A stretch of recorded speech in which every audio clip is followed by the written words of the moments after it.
Assalamualaikum warahmatullahi wabarakatuh. Selamat pagi, selamat siang kepada saudara-saudaraku, para mahasiswa, teman-teman mahasiswa yang berbahagia dan dirahmati oleh Allah. Berbahagia sekali pada kesempatan ini kita bisa kembali hadir di dalam perkuliahan untuk mata kuliah statistik. Saudara sekalian, para mahasiswa yang kami hormati, yang berbahagia, pada kesempatan ini kami akan menyampaikan materi tentang teknik analisis komparasi.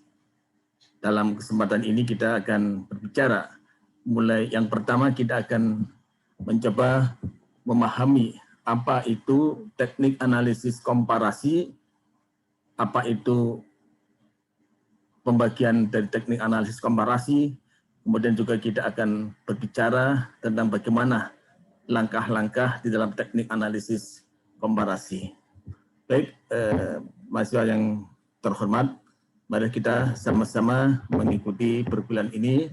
Jangan lupa untuk menyimak, untuk mempersiapkan segala sesuatu yang dibutuhkan, apa itu buku, catatan, dan sebagainya. Sehingga dengan demikian maka perkuliahan ini bisa berjalan dengan baik dan Anda bisa mendapatkan pemahaman serta bisa mendapatkan manfaat yang sebesar-besarnya. Saudara sekalian, komparasi berarti perbandingan. Dengan demikian maka penelitian komparasi itu adalah suatu penelitian yang berusaha untuk menemukan persamaan ataupun perbedaan tentang sesuatu. Sesuatu itu bisa berupa benda, orang, prosedur kerja, ataupun juga ide. Pada penelitian komparatif ini, hipotesis yang digunakan adalah hipotesis komparatif, yaitu suatu hipotesis atau dugaan tentang adanya perbedaan atau tidak adanya perbedaan antar variabel yang diteliti. Dan teknik yang digunakan ini disebut dengan teknik analisis komparasi atau teknik analisis komparasional, yaitu suatu analisis statistik yang digunakan untuk menguji hipotesis komparatif. Kita tahu macam-macam hipotesis itu, ada hipotesis yang sifatnya deskriptif, ada hipotesis yang sifatnya asosiatif, dan juga ada hipotesis komparatif. Tentang asosiatif sudah kita pelajari kemarin dalam poin-poin dalam pokok-pokok bahasan, mulai dari komparasi produk momen, kemudian kita juga sudah bicara tentang teknik korelasi tata jenjang atau Resperman, juga teknik analisis korelasi P, dan juga kontingensi. Maka pada kesempatan ini kita fokus untuk bicara tentang teknik analisis komparasi. Saudara sekalian, teknik analisis komparasi ini ada beberapa macam. Dan saudara sekalian, bahwa penentuan teknik ini tentu saja penggunaannya itu didasarkan pada bentuk komparasi, sampel, dan juga macam data yang dianalisis. Jadi ada dua hal ya yang perlu diperhatikan. Yang pertama adalah tentang bentuk komparasi itu. Yang kedua, data yang akan dianalisis. Saudara sekalian, bahwa komparasi ini bisa kita lakukan. Jadi komparasi itu adalah membandingkan ya. Kita melakukan perbandingan itu ada beberapa kemungkinan. Bisa kita hanya membandingkan dua hal ya. Misalnya laki-laki dengan perempuan ya, itu namanya membandingkan dua hal. Atau kelas A dengan kelas B. Tetapi bisa juga komparasi itu kita lakukan terhadap lebih dari dua sampel. Misalnya antara kelas A dengan kelas B dan kelas C. Dan saudara sekalian, masing-masing dari kelompok atau kita sebut saja sampel ya, itu ada masing-masing kelompok itu ada yang berkorelasi atau berkaitan ataupun yang lengkap ya, atau ada juga masing-masing itu terpisah atau independen. Nah, pada sampel atau kelompok yang berpasangan ini, maka kita sebut bahwa sampel itu berpasangan. Ya. Yaitu apabila dua variabel itu, variabel yang pertama dengan variabel yang kedua itu berkorelasi. Maksudnya bagaimana berkorelasi? Artinya ada kaitannya. Ada kaitannya. Misal ya, ada suatu penelitian ingin melihat ya, misalnya ada seorang trainer atau seorang guru atau seorang dosen ingin mengetahui apakah ada perbedaan responden dalam hal sesuatu, katakanlah misalnya dalam hal pemahaman keagamaan. Jadi misalnya ada suatu kuliah atau suatu training ya tentang penanaman pemahaman keagamaan. Ya. Kemudian oleh trainer atau guru atau dosen tersebut ya itu ingin dilihat apakah ada perbedaan dalam hal pemahaman antara sebelum diberikan pelatihan dengan sesudahnya. Ya, jadi kita ingin melihat apakah ada perbedaan antara sebelum dan sesudah. Nah tentu saja dalam hal ini, maka sebagai objeknya itu sama. Katakanlah misalnya di kelas Anda ya, itu diberikan kuliah sebelum dan sesudah, ya, itu nanti kita akan melihat, maka setiap individu pada kelompok itu akan dicari, akan didapatkan dua data. Yaitu apa? Data sebelum dan data. Nah itulah yang disebut dengan berpasangan. Jadi setiap individu itu akan mempunyai apa? Mempunyai dua nilai atau dua skor, ya. Yaitu skor sebelum dan skor sesudah. Ini pada sampel berkorelasi. Sekarang bagaimana untuk sampel yang independen atau sampel yang terpisah? Yang terpisah ini, saudara sekalian, maka dua variabel itu tidak saling terpisah. Jadi dua variabel itu saling terpisah atau tidak saling Nah, misalnya apa? Misalnya ada seorang peneliti ingin melihat ada atau tidak adanya perbedaan antara dua metode pengajaran. Nah, dalam hal ini data bisa diambil dari dua kelompok sampel yang berlainan, ya. Katakanlah misalnya kelas A dan kelas B, ya. Di kelas A itu diberikan metode pembelajaran yang biasa, katakanlah metode pembelajaran konvensional, ya. Kemudian di kelas satunya itu diberikan metode belajar yang dimaksud, ya. Ya, katakanlah misalnya ya dalam pembelajaran matematika, ya, itu di kelas A ini kita berikan treatment berikan perlakuan seperti biasa. Katakanlah misalnya kita ingin melihat apakah ada perbedaan dalam hal hasil belajar atau dalam hal prestasi antara pembelajaran dengan menggunakan pendekatan matematika realistik, ya, dengan pembelajaran dengan pendekatan yang biasa atau konvensional. Nah, misalnya kelas A ini kita berikan treatment dengan pembelajaran biasa atau pembelajaran konvensional. Kemudian kelas B kita berikan satu treatment dengan pembelajaran matematika realistik misalnya. Nah, jadi dua kelas itu berbeda, ya. Ada dua kelas dengan perlakuan yang berbeda, sehingga tidak ada, dan dalam hal ini karena kelasnya itu berbeda, maka antara satu individu di kelas A dan di individu di kelas B itu tidak ada kaitannya. Itulah yang disebut dengan sampel yang independen. Kemudian saudara sekalian, bahwa ada banyak teknik yang digunakan dalam menguji hipotesis komparatif, ya. Ini bisa kita lihat dalam tabel berikut ini, ya. Jadi Anda bisa lihat dalam tabel 18.1. Nah, di situ kita melihat, ya, penentunya itu adalah pertama macam data. Jadi jenis-jenis data kita sudah pelajari baik pada waktu kita belajar tentang statistik, ya, ataupun di awal juga sudah kami singgung lagi tentang macam-macam data itu. Nah, ada data interval, ada data rasio, ada data nominal, ya, termasuk juga ada data ordinal.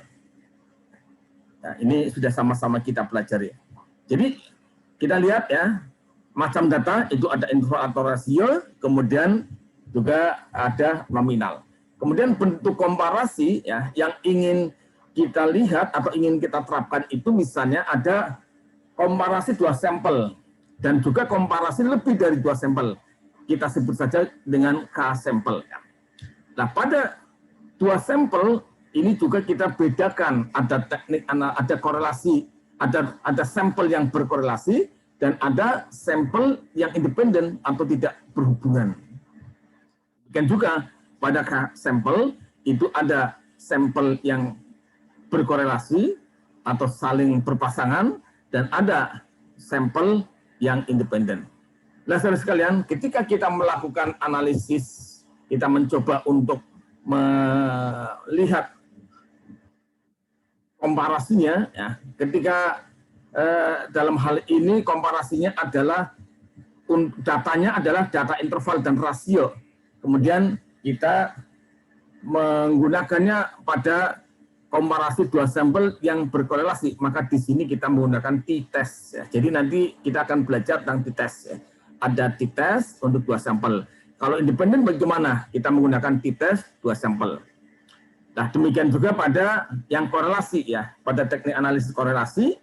Ya, kalau interval dan independen, ya, interval dan rasio, maka kita ada teknik analisis teknik komparasi ANOVA. Ya. ANOVA ini ada dua, ada ANOVA satu arah dan ANOVA dua arah. Ya. ANOVA ya, bukan INOVA ya. Demikian juga pada yang independen, itu ada ANOVA satu arah dan ANOVA dua arah. Nah, demikian juga pada untuk data yang nominal, di sini kita nanti akan menggunakan maksimal, kemudian ada C kuadrat, ya, C kuadrat dua sampel ataupun C kuadrat sampel, ya, baik yang korelasi ataupun independen. Nah, ini dasar sekalian ya. Nah, ini kita akan membicarakan tentang t-test, nanti tentang C kuadrat ya, atau analisis variasi ya. Ini sudah kita singgung ya pada C kuadrat untuk analisis variasi ini. Pada C kuadrat ini sudah kita singgung ketika kita bicara tentang kontingensi. Sedangkan nanti tentang ANOVA ya, analisis variasi nanti akan kita singgung pada uraian berikutnya. Baik saudara sekalian, kita masuk pada t-test ya, atau tes T. Ya. Jadi salah satu bentuk dari komparasi itu adalah komparasi dengan ujinya adalah menggunakan tes T atau t-test. Ya. Kita akan bicara tentang tes T atau t-test. Tes ini, saudara sekalian, ini merupakan salah satu statistik ya yang digunakan pada analisis komparasi ya. Dan ini digunakan untuk menguji kebenaran ataupun ketidakbenaran satu hipotesis yang menyatakan bahwa antara dua buah rata-rata sampel yang diambil secara random dari populasi yang sama ya, itu tidak terdapat perbedaan yang signifikan ya, atau terdapat perbedaan yang signifikan. Jadi kita ingin melihat apakah terdapat perbedaan atau tidak terdapat perbedaan ya. Nah, tes ini didasarkan pada distribusi T ya, distribusi T ya. Ini Anda sudah pernah dengar belum ya? Kalau tidak dengar ya saya tunjukkan ya tabelnya. Ya. Tabel dari distribusi T adalah sebagai berikut. Sebentar ya. Jadi ada tabel T atau tabel distribusi T. Ini bisa kita lihat dalam tabel T. Jadi di buku-buku statistik ya, itu selalu ada yang dinamakan tabel ini kan. Saya kan sudah mengirimkan ya kepada Anda tabel itu ya. Jadi di situ salah satu ya ada tabel T ya. Ini kita lihat ini tabel T. Ini kalau ini tabel 1 ini tabel Z ya. Kemudian ada kita sudah ini tabel T ini ya. Tabel 2 ini tabel T. Jadi nanti kita akan mendasarkan pada tabel T ya. Nanti akan kita lihat berikutnya. Kita lanjutkan ya. Jadi tes ini saudara sekalian itu didasarkan pada atau mengacu pada distribusi T. Ini pertama kali dikenalkan oleh Gosset ya, yang beliau itu ya, menggunakan nama samaran student ya. Nah, dalam kata student ya, huruf yang terakhirnya itu kan T ya. Nah, huruf T ini yang digunakan dan dikenal sebagai tabelnya. Jadi memang ini mungkin orang yang tawadhu ya, jadi tidak mau terkenal ya. Makanya namanya itu disamarkan ya. Disamarkan ya, seperti Anda lah kadang-kadang menggunakan nama-nama populer, nama-nama tertentu sebagai samaran aja. Aminah, Anda ganti menjadi Mince dan sebagainya. Boleh-boleh saja dia. Oke, kembali. Nah, saudara sekalian, pada tes T ini, kita bisa menggunakannya untuk dua hal. Nah, maksudnya bisa kita gunakan baik untuk sampel yang berkorelasi ataupun untuk sampel yang independen. Tentu saja berbeda dalam aplikasinya ya, dan juga berbeda dalam rumusnya. Kita akan bicara yang pertama, tes T untuk sampel yang berkorelasi. Nah, saudara sekalian, pada kasus di mana sampelnya itu berkorelasi atau berpasangan ya, seperti tadi contohnya ya, antara sebelum dan sesudah ya, itu berpasangan ya. Maka langkahnya adalah sebagai berikut. Pertama, Anda buat rumusan hipotesisnya, yaitu H0 dan HA. H0 itu ada salah suatu pernyataan yang mengatakan tidak terdapat perbedaan min yang signifikan antara sampel atau antara variabel 1 dengan variabel 2. Kemudian HA itu adalah terdapat perbedaan min yang signifikan antar sampel atau antara variabel 1 dengan variabel yang kedua. Ini H0 dan H-nya saya kira sama seperti pada pembicaraan sebelumnya. Kemudian setelah itu saudara sekalian ya, kita akan menghitung nilai TO, ya, T observasi. Ya, kita tulis TO atau mungkin juga Anda menuliskan sebagai TH boleh ya. TO rumusnya adalah MD per SE MD. Ya. Apa itu D ya? D itu adalah selisih antara nilai dari variabel X dengan variabel Y ya. Kita sebut saja antara sebelum dan sesudah ya. Nilai sebelum dan sesudah ya. Kemudian MD ya. MD itu sigma D per N. Kemudian SEMD itu adalah SD dari D ya, standar deviasi dari D dibagi N, dibagi akar N-1. Kemudian SDD itu adalah akar dari sigma D per N. Akar sigma D kuadrat per N dikurangi sigma D per N dikuadratkan. Jadi itu ya. Nanti rumus-rumus ini akan kita aplikasikan, ya. Akan kita terapkan ya dalam perhitungan. Kemudian sekalian uji hipotesis itu adalah membandingkan ya. Selanjutnya kita akan melakukan uji hipotesis. Yaitu apa? Membandingkan antara nilai T tabel ya. Nah, nilai T tabel ya. Ini nilai T tabel ya. Kok jadi terbalik nih ya. Bentar. Betulkan sekalian. Nilai T tabel dengan nilai T hitung ya, atau TO ya. Sebenarnya lebih tepat ya, dibalik saja ya, antara nilai TO ya, nilai TO dengan nilai TT. Nilai TO dengan nilai TO, nilai T hasil perhitungan dengan nilai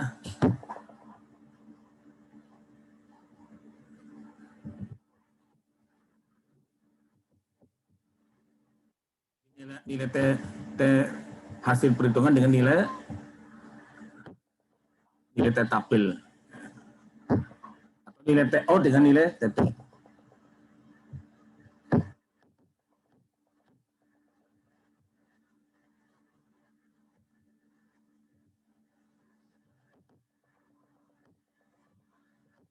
Oke.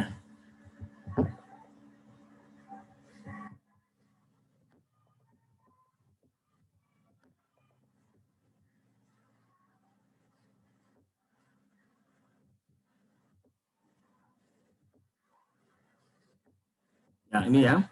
Jadi antara nilai T tabel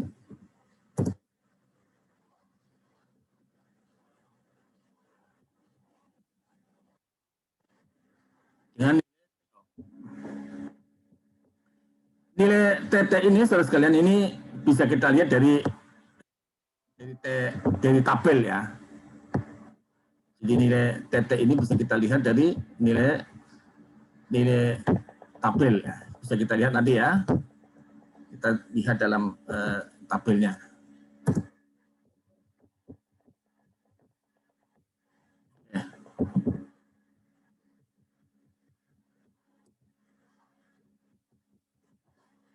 Nah, Dengan apa? Dengan nilai TT itu dilihat dengan tabel T dengan menggunakan DF ya, N-1. Nah, jadi kita lihat ini pada ya, pada tabel T.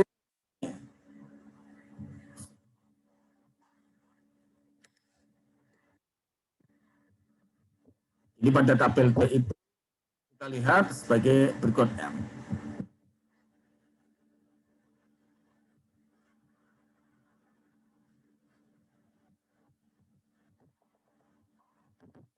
Ya, jadi pada tabel T ya, tabel 2 di sini ya, itu kolom paling kiri ini adalah tertulis DK atau DF.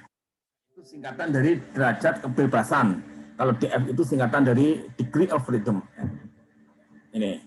Kemudian di sinilah Anda lihat di sini pada tulisan di sini itu ada tertulis two tile dan one tile. Nah, two tile itu adalah bila kita gunakan untuk 2 ekor. Jadi maksudnya ini adalah kalau kita hanya sekedar ingin melihat adanya perbedaan, apakah antara kelompok 1 dengan kelompok kedua itu ada perbedaan, kita menggunakan two tile. Nah, tetapi kalau untuk melihat apakah yang satu lebih besar daripada yang kedua, kita menggunakan one tile atau uji satu pihak. Jadi ini ya. Jadi kalau kita ingin melihat apakah ada perbedaan, berarti langsung melihatnya di sini ya, tabel melihat pada uji dua pihak atau two tile. Ya. Jadi kita lihatnya di sini nanti nilai-nilainya di sini. Ya. Jadi kalau 5% berarti di sini ya, kita lihat di sini ya, lihat bawah thread ya, DK-nya berapa. Nah, Oke, kita lanjutkan ya yang berikutnya.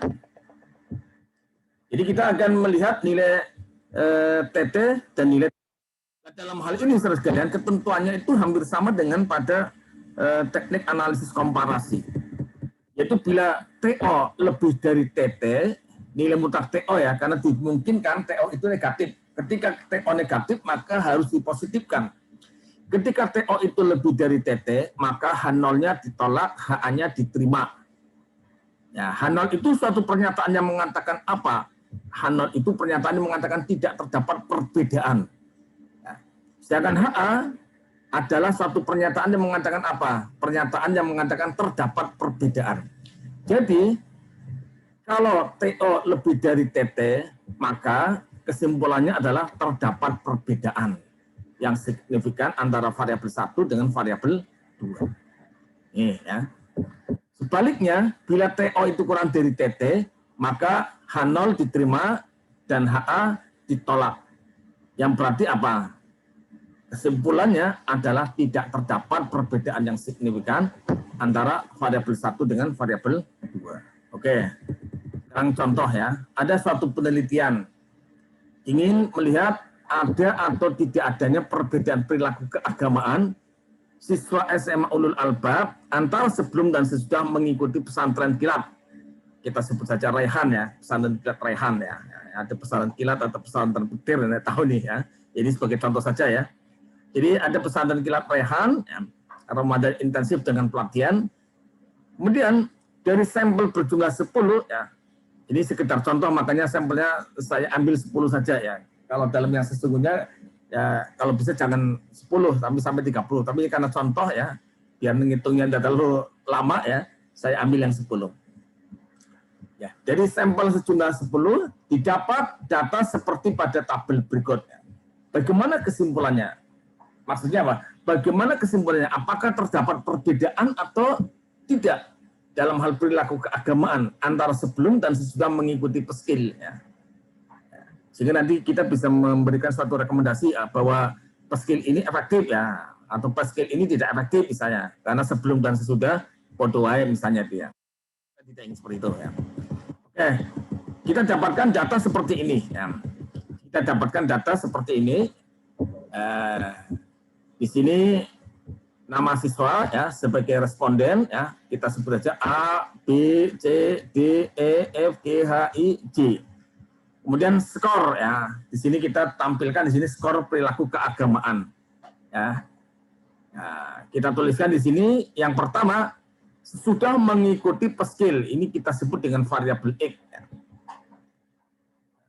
kita sebut dengan X, ini ada 8, dan seterusnya ya. Kemudian setelah itu apa? Sebelum mengikuti peskil, ini kita sebut dengan Y, ya, dan seterusnya ini. Nah, jadi kita melihat seperti itu. Jadi apakah ada perbedaan perilaku antara sebelum dan sesudah ya? Ini kita lihat ya. Nah, bagaimana langkahnya berikutnya? Kita akan menghitung satu-satu. Penyelesaiannya adalah sebagai berikut. Terlebih dahulu saudara sekalian ya, kita buat tabel kerjanya. Tabel kerjanya seperti ini ya. Jadi tabel kerjanya ya, sama seperti ini, ada kolom nama siswa, Anda tulis A sampai J. Ya. Kemudian di paling bawah ini adalah jumlah.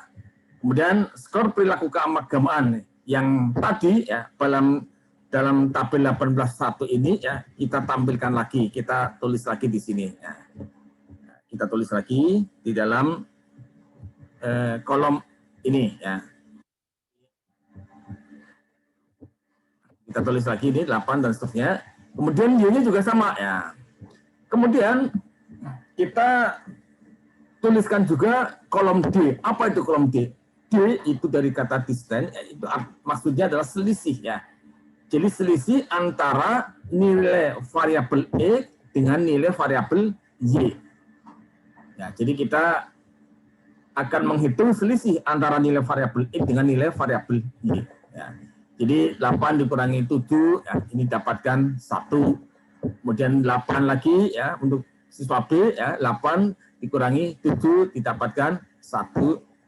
Kemudian untuk siswa C, ya, 5 dikurangi 7 didapatkan minus 2.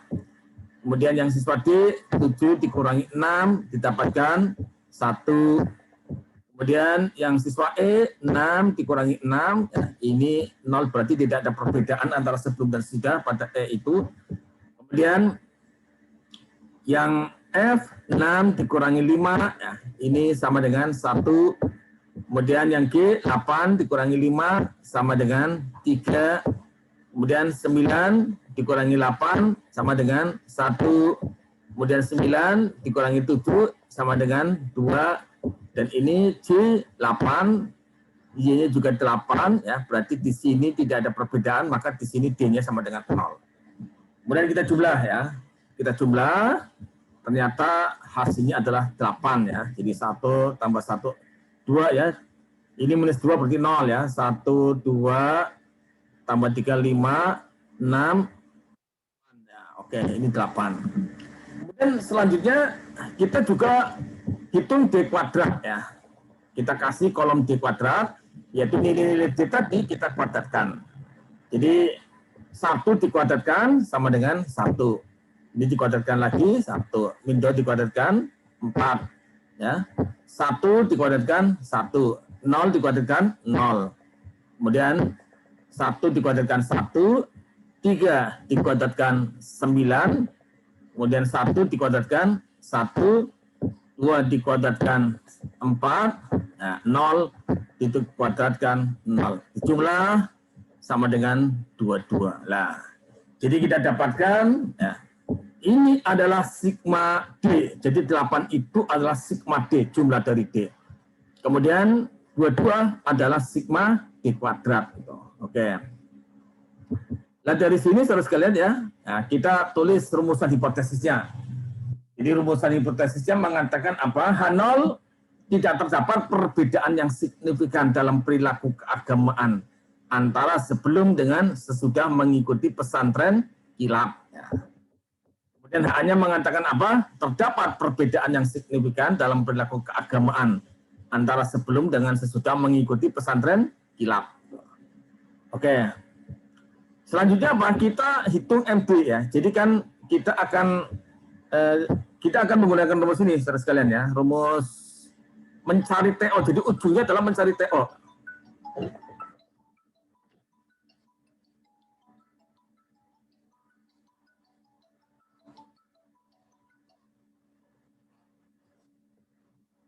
Jadi kita akan mencari nilai ini ya, nilai ini ya, nilai ini sudah, D ini sudah, MD, nah kita akan mencari nilai MD, kemudian nilai ini ya. nilai sampai akhirnya kita nanti akan kita akan mencari ini TO ini.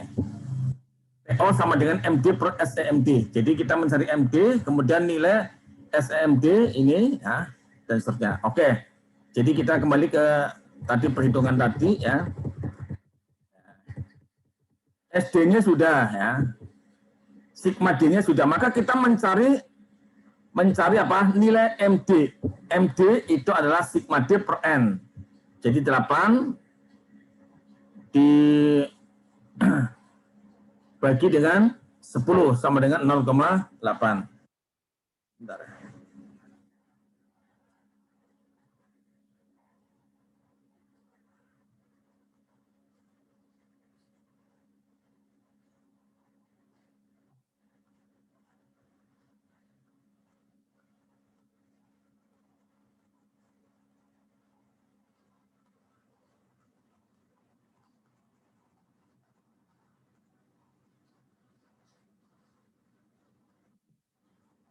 Oke.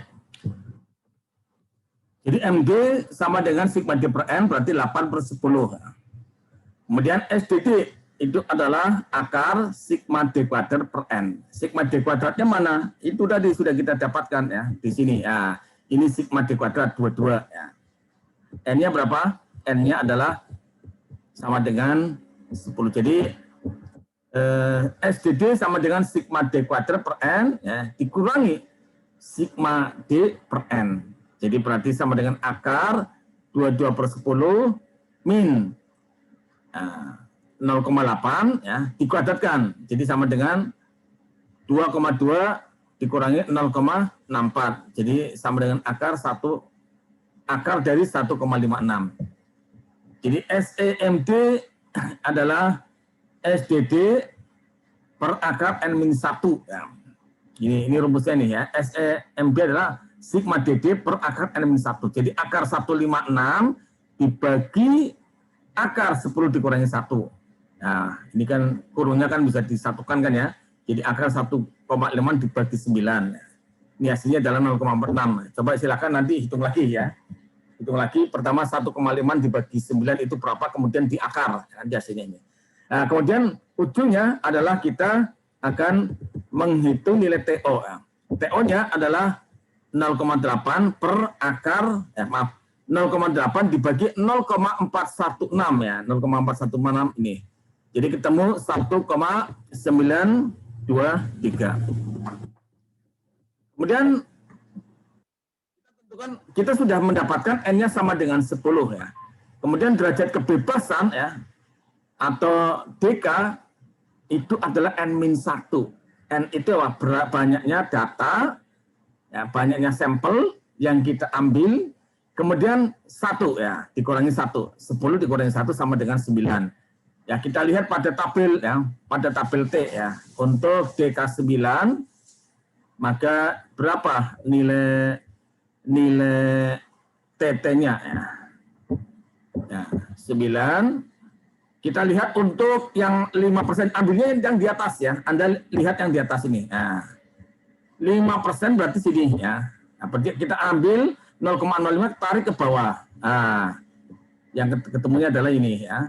Untuk yang 0,05 atau 5% ya, untuk DK9 ketemu 2,262. Kemudian untuk yang 0,01 ya, ketemu 3,250. Jadi dengan demikian maka kita bisa menambah ini ya. Untuk yang 5% 2,262, yang 1% 3,250. Kemudian TO atau T hasil observasi atau T hasil perhitungan sudah kita dapatkan yaitu 1,923.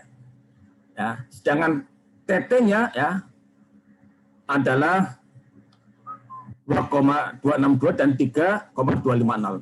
Dengan demikian saudara sekalian ya, maka pada taraf signifikan 5% ya, kita bandingkan TO, nilai mutlak TO yaitu TO dipositifkan. Lah karena sudah positif otomatis positif ya. Jadi tetap 1,923.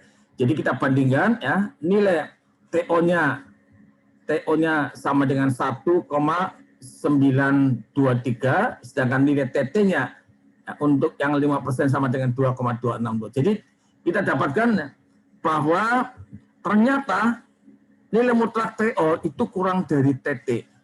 Nah, tadi ada ketentuan kan ya, kalau TO kurang dari TT, maka H0-nya diterima, H-nya ditolak. Berarti kesimpulannya apa? Tidak terdapat perbedaan yang signifikan ya, antara sesudah dan sebelum mengikuti pesantren kilat. Jadi mungkin penyelenggaranya berarti kurang efektif mungkin ya. Ini ya maklum saja ya, hanya sepekan mungkin yang paling pantai itu ya. Jadi tidak ada perbedaan yang signifikan antara sebelum dan sesudah mengikuti pesantren kilat. Oke, ini yang 5%. Bagaimana yang 1%? Yang 1% itu juga kita dapatkan TO-nya, ya. TO-nya adalah 1,923, TT-nya 3,250, jadi tetap TO kurang dari. Sehingga dengan demikian H0-nya diterima, H-nya ditolak. Jadi kesimpulannya adalah tidak terdapat perbedaan yang signifikan dalam perilaku keagamaan antara sebelum dan sesudah mengikuti pesantren kilat. Oke, ini ya. Oke, sekarang kita akan mencoba mengkaji tentang sampel yang independen. Sampel yang independen itu maksudnya apa? Sampel yang independen itu adalah sampel yang antara satu dengan yang lain itu tidak ada kaitannya. Maka langkahnya sama. Yang pertama kita merumuskan hipotesis. Ya. H0-nya mengatakan bahwa tidak terdapat perbedaan yang signifikan antara sampel variabel 1 dengan variabel 2. Kemudian H-nya mengatakan terdapat perbedaan yang signifikan ya, antara variabel 1 dengan variabel 2. Kemudian kita menghitung nilai TO ya. Rumusnya ini ya, beda ya dengan tadi. Yaitu M1 min M2 per SE, M1 min M2. Di mana M1 sama dengan sigma per N1, kemudian M2 sigma Y per N2, kemudian SEM1 adalah akar SEM kuadrat plus SEM2 kuadrat. Kemudian SM1 itu SD1 per akar N1 min 1. Ya. Kemudian SEM SD2 per akar N2 min 1. Kemudian SD1 adalah akar dari sigma X min M1 kuadrat per N1. Sedangkan SD2 akar dari sigma Y min M2 kuadrat per N2. Oke. Kemudian seperti biasa kita bandingkan antara TT dengan TO. Nah, dengan derajat kebebasannya, nah, rumusnya ini. Ya. N1 plus N2 dikurangi 2. Ya. Kemudian dibandingkan sama seperti biasa, kalau TO lebih dari TT, maka H0-nya ditolak, H-nya diterima. Sedangkan kalau TO kurang dari TT, H0-nya diterima, H-nya ditolak. Ya. Jadi itu. Oke, contoh ya. Ada seorang guru ingin melakukan eksperimen tentang metode mengajar A dengan metode mengajar B. Nah, kemudian diambil 2 kelas. Dari masing-masing kelas, diambil beberapa sampel. Dari kelas A diambil sampel sebanyak 9. Dan kelas B diambil sampel sebanyak 13. Pengambilan tentu saja dilakukan secara acak ya, atau secara random dan didapatkan hasil seperti ini. Ya. Kita dapatkan tabel seperti ini. Maka bagaimana ya hasilnya? Apakah terdapat perbedaan antara satu metode mengajar dengan metode mengajar yang lain?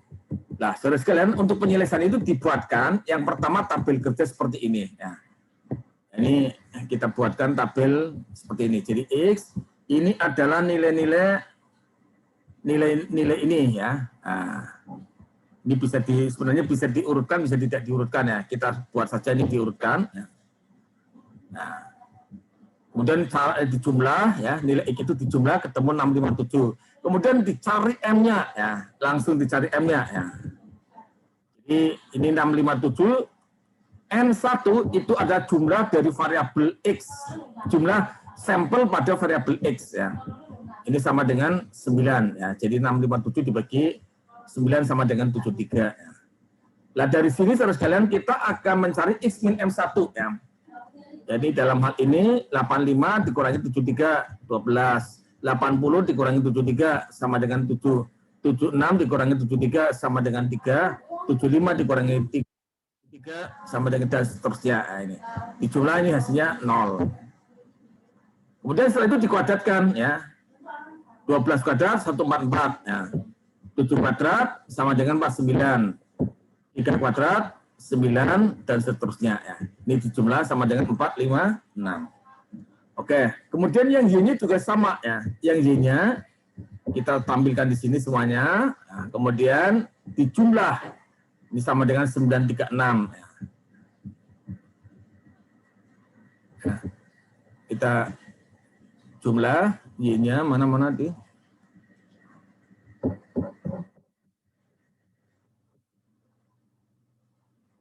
Ya, ini 936 dibagi N2-nya. N2-nya 13, jadi 936 dibagi 13 sama dengan 72. Nah, kemudian ini kita hitung nilai Y min M2. Jadi tadi 18 dikurangi 72. Nah, 90 dikurangi 72 sama dengan 18. Kemudian 85 dikurangi 72 sama dengan 13. 80 dikurangi 72 sama dengan 8 dan seterusnya. Kemudian dijumlah sama dengan 0. Kemudian ini dikuadratkan. 18 kuadrat sama dengan 324. 13 kuadrat sama dengan 169 dan seterusnya. Ini dijumlah sama dengan 1074. Oke. Jadi di sini kita bisa menghitung SD1. SD1 itu adalah akar sigma X min M1 kuadrat per N1. Ya. Sigma X min M1 kuadrat 456. N1 adalah 9 jadi akar 456 per 9 sama dengan 7,118. SD2 adalah akar sigma Y min M2 kuadrat per N2. Ya, jadi akar 1074 dibagi 9, dibagi 13, ini sama dengan 9,089. Kemudian SEM1 itu adalah SD1 dibagi akar N1 min 1. Jadi tadi 7118 dibagi akar 9 dikurangi 1 sama dengan sekian. Hitung lagi ya nanti ya, silakan. Kemudian SEM2 itu adalah SD2 dibagi akar N2 min 1 sama dengan 2,624. Kemudian SEM1 min M2 itu adalah akar SEM1 kuadrat plus SEM1 kuadrat sama dengan 3642. Nah, sehingga dari sini ya kita sudah mendapatkan itu semua ya, sudah mendapatkan M1, M2, SE, M1 min. Kita masukkan ke rumus ini. TO sama dengan M1 min M2 per SE M1 min M2. Ya, jadi M1-nya sama dengan 73, M2-nya sama dengan 72 per 3642 ini. Sama dengan 0,275. Kemudian kita akan mencari DB-nya. Ya. DB rumusnya N1 plus N2 dikurangi 2. N1-nya 9, N2-nya 13, dikurangi 2 jadi sama dengan 20. Ya. Kita lihat dalam tabel T. Nah, tabel T untuk berapa tadi nilai EDF-nya 20 ya. Kita lihat di sini. EDF-nya 20. EDF-nya 20. Nah, ini. Maka kalau kita ingin yang 5% itu 2,086. Kalau ingin yang 1%, 2,845. Kita tulis di sini. Ya. Untuk yang 5%, nilai T-nya, T-tabelnya adalah 2,086. Kemudian yang 1%, 2,845. Jadi dengan demikian, maka kita juga melihat ya pada taruh signifikan 5%, TO itu kurang dari TT. Karena TO-nya 0,275, TT-nya 2,086, jadi TO kurang dari TT. Maka H0 diterima, H-nya ditolak. Jadi pernyataan yang mengatakan tidak terdapat perbedaan itu adalah benar. Jadi disimpulkan tidak terdapat perbedaan yang signifikan antara metode mengajar A dengan metode mengajar B. Kemudian yang 1%, ya, yang 1% juga kita lihat TO-nya kurang dari TT, maka H0 diterima, H-nya ditolak, berarti disimpulkan tidak terdapat perbedaan yang signifikan antara metode mengajar A dengan metode mengajar B. Jadi itulah saudara sekalian yang dapat kami sampaikan pada kesempatan ini, ya. Di bagian akhir, ya, itu ada beberapa soal, ya. Silakan Anda bisa mengerjakan, ya, untuk latihan, ya. Ini misalnya ini, ya, ada suatu pelajaran seperti ini. Silakan Anda coba kerjakan, ya, dengan sebaik-baiknya, ya. Nanti kalau ada kesulitan bisa dikomunikasikan baik lewat WA atau ini juga tidak usah dikumpulkan dulu, ya. Anda pekerjaan dulu, ya. Nanti biar Anda tidak terlalu banyak beban, ya. Silakan. Saya kira itu yang kami sampaikan. Mohon maaf atas segala kekurangannya. Mudah-mudahan bisa dipahami, ya. Saya kira itu. Mohon maaf. Kita akhiri pertemuan pada kesempatan ini dengan bersama-sama membaca hamdalah. Alhamdulillahirabbil alamin. Demikian, billahi taufiq wal hidayah. Assalamualaikum warahmatullahi wabarakatuh.